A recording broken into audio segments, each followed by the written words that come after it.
One time, superhero shit. One time, superhero shit. I heard these from my pillow, right? Made me lean out my window, right? Knew the scene from the get-go, right? Spike Lee was my only Skyzoo. I think I got some applause for you, bro. Let's go. Applause. I forgot my iPad. There we go. You mean you forgot your my Ross iPad. Exactly. Gotta give her credit.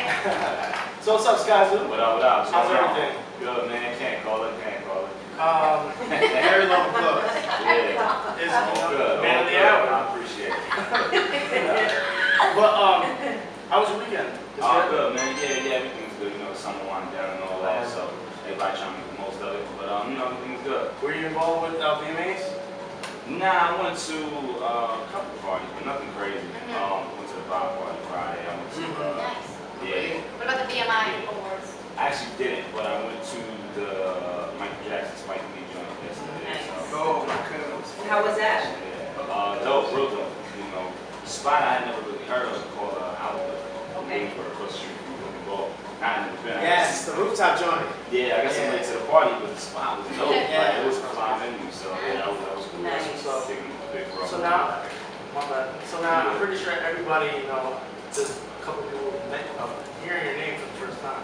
Okay. So tell everybody who's Skyzoo and where you're from. Oh man, for the few and far between, I'm Skyzoo, SKYZOO, Brooklyn, New York, all that, lyricist, MC, songwriter for myself and other people as well. That's what I do. And sums it up. They do a lot. Oh man, appreciate it. And so now, I want to get into the music real quick because I know you dropped the mixtape in 2012, and you have a couple new projects. And the one song I do want to talk about is the Spike Lee joint. Yeah, that's what the album, Drink the First. And how was that experience? And how were you able to get Spike Lee on the video as well? Oh man, you want to go to it now or after? I'm going to now. So the It's a long story. I know you said you was gonna get to the music, so I ain't want to, play host and go around. So the way I got with Spike, I did the record. It just made sense for the project. It was an idea that came to me kind of on the spot. It wasn't anything premeditated, anything like that. Heard the beat. This producer named Tall Black guy did the beat. He's out of Detroit. And I heard the beat and it sounded intimate. It sounded like a superhero. And the only superhero I really knew that wasn't in my family was Spike. You know what I mean? So it just made sense right away. Then I'm in the lab with Talib, working on some stuff for his mixtape that he dropped last year. And he asked me what I had, what I was working on. He said, I know you cooking, I know you got something growing. So I pulled out the flash drive, started playing joints, and we heard that. He was like, yo, man, like, if possible, like, I would love to get on that record. And I was like, yeah, absolutely. So, he did the verse and cleaned it up or whatever. And then when the album came out, I got a tweet from Spike. And the next day I got another tweet from Spike. And the way it went down was Spike's son, Jackson, was in the crib playing the album. And I was like, yo, Pops, guys, we made a record about you. That's dope. And then it's tied in together. Spike reached out, and now that's a big role. Like I was looking last night, I'm hitting him today. Like that's a big role now. That's man. Of course, if his son is co-signing the track, he's gonna be like, Yeah, because it sounds like 15. So, Yeah. Perfect. Regardless of what Pops is, Right. he's in the street, on the internet, whatever, he's listening. So, he got the album, and he's like, yo, Pops, I made a record about you, check it out. And they just went from there. That's dope. Props to Little Spike. Yeah, Yeah. absolutely. So now with Spike, now you having that record, how was that moment when you met him? Did you say anything that you always wanted to say to him? Because like you said, he's kind of like a hero. He's your hero. Nah, I just told him good looking. We met, he was like, oh, brother, thank you so much. And he started, doing the bowing thing, I was like, nah, man, I'm supposed to be down to you. You raised us. All of us. Your stories raised us, So we just built from there. And, whatever you need, I'm here. Your family, it's whatever. So now I'm in the office all the time. I'm working on stuff, and however I can help him, we just doing stuff together. So it's a good thing. That's a one-day moment. Of course. That's a one-day story. That's dope. coming true. I love that. So, Skyzoo, you've been rapping since you were 9. Is that true? Yeah. Okay. Do you remember the first rhyme you ever wrote or thought up? Not at all. Not at all. So I wish I did, because I always hear stories about people knowing their first rhyme, kicking it or whatever. I wish I did. Nah. You can make some ill shit up like, yo, nah. Yeah. Right. I can totally Yeah. see that. You could have diary or something. I don't know how to diary when I wasn't rapping and it wasn't rhyming in it, but a little poetry. Anyway, were your parents involved in the industry at all? Nah, No? no musical lineage in my family at all. Wow. So how did you start? I started rapping. Yeah, especially at 9. Like, well, I don't know many 9-year-olds. I mean, today it's different because you got the YouTube, you got the Twitter, you know what I'm saying? I know 10-year-olds with more followers than I got. I'm like, what the fuck am I doing wrong? What's my social media? Yeah, well, back then, you know, being a rapper wasn't the everybody thing to do. You know, nowadays it is. But back then, everybody was playing ball. Yep. Everybody was playing ball. Everybody in NBA, everybody in my hood. Which is another passion of yours. Yeah, absolutely. But everybody had those aspirations. So with me, when I was a kid, you know, even though my parents wasn't in music and don't have any musical talents or whatever, they would play music, you know, all the time. You know, I got young parents. So when I was 6, 7, my parents was 26, 27, you know, so they was in Jeep, blasting, you know, BEP and NWA and Kid and Play and all that stuff. That was all I heard, nice and smooth, you know, I heard that every day. So, you know, then you open the window in my building, and so you heard from outside, you look out the window, you see dudes in the corner shooting dice and playing boom boxes, and that was all we knew, you know, so, but for me, it really started with Chi Ali, you know, when all the music I heard, it was when I was 9 years old, and Chi Ali, Agent None, the number video came out, and that's when I was like, I want to do that, like, I want to be that guy right there. That's dope.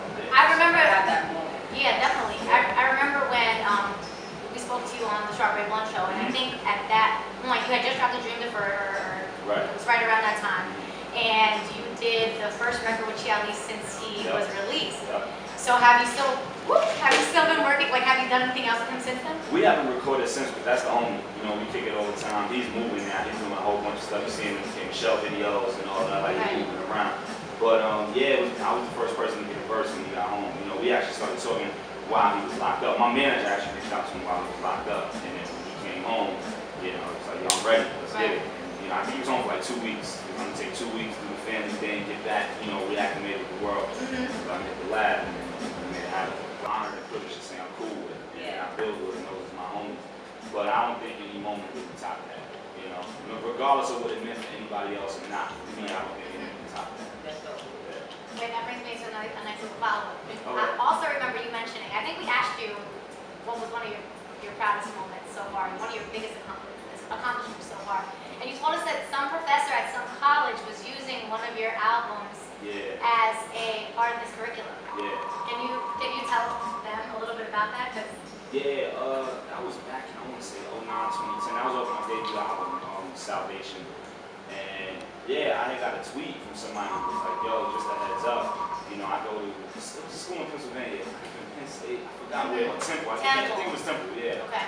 And he was like, yo, just a heads up, my sociology professor is making us study the Salvation for 2 weeks and write a report on it as a part of the course. That's And, so Dope. fucking Like, dope. that's the highest shit, like, right, ever. thank you, yeah. And with me, you know, I feel like that's what my music is, a sociology experiment. You know what I mean? So, you know, because of what I talk about. You know, I talk about what goes on around my way.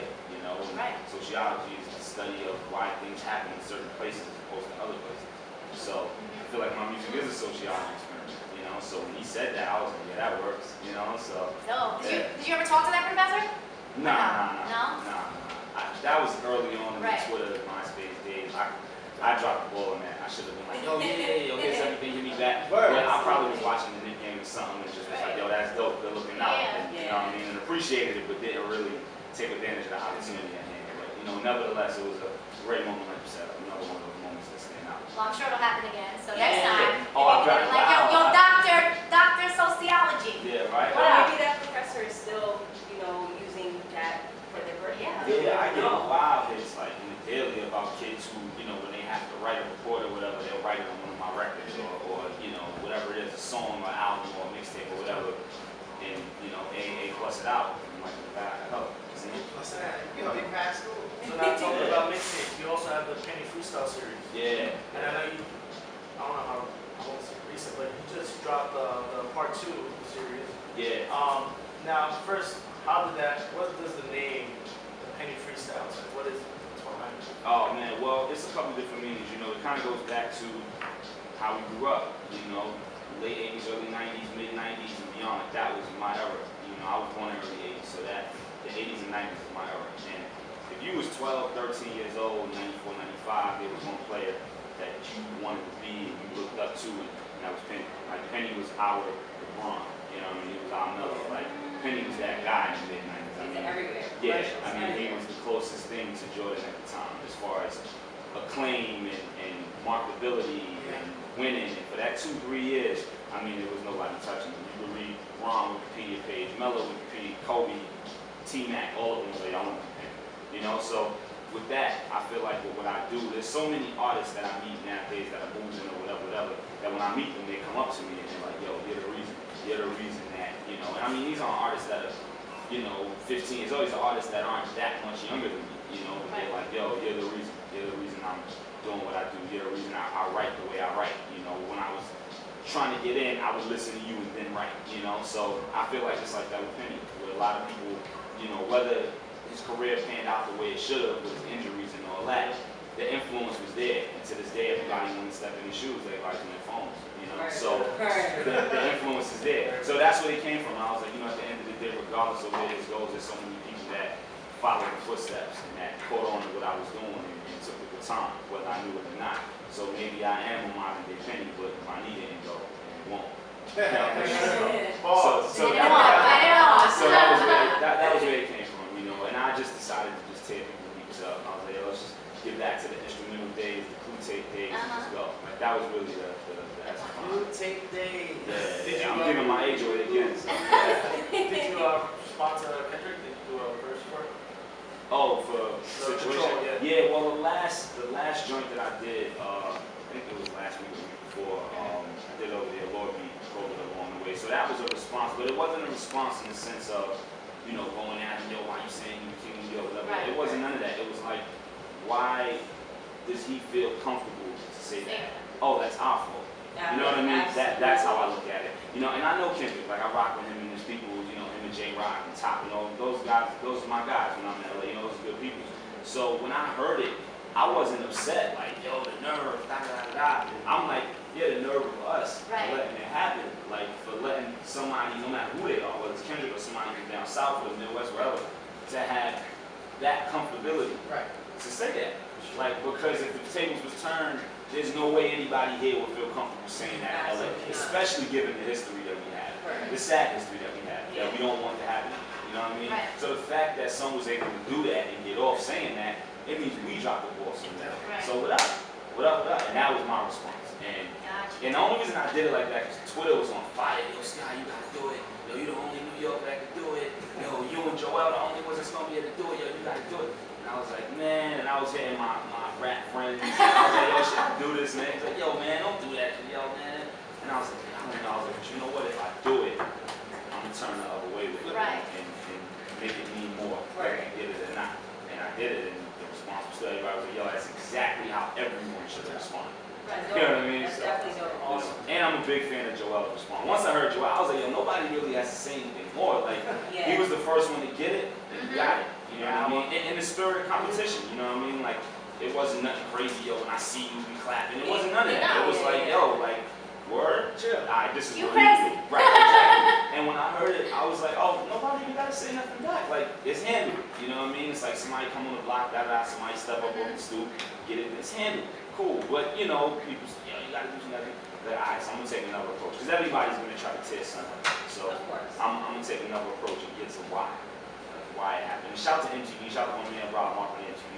He did a piece on the joint, did a whole breakdown of what his responses are. He did a piece online where he was like, this was easily the most creative and most poignant joint because of what it stood for and the angle it took. So, shout out to my man Rob. Now I know we could sit here all day, all night, talk to you, but I know you gotta go. Yeah, I got a few more minutes. This is a dope interview, so you know we could definitely rock on another I do want to end in the countdown. You're number 10, 9, 8, 7. 7. Sorry, I don't know numbers. Nah, so good. Lucky number 7. Number jersey. Let's go. Spike Lee was my hero. The Skyzoo, the one and only, featuring Tucker Wale. Let's go.